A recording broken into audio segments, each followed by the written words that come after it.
The Beauchamp family's been in the water treatment business since 1976.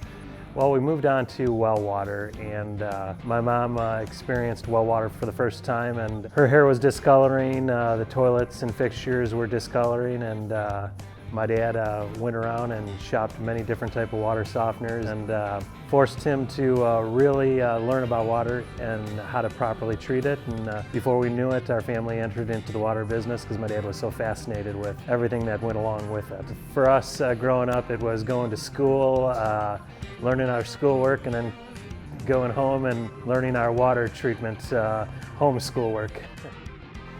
Most of our problems that we run into are a lot of iron issues from well water, calcium buildup,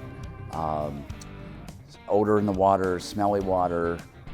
Arsenic's been a big thing for us. Most of our work has mainly been on well water, but we're definitely branching into city water because of that market there's a lot more people that are more knowledgeable. There's a lot more public knowledge to that. You hear it on the radio, you hear it in the newspaper. Obviously Flint struck, kind of brought that up, but it is an issue. It's an issue that is becoming more aware of, to the communities, and certainly there's treatment for that. Now with the city water and people with their health and stuff, they're trying to, get their water as clean as they can.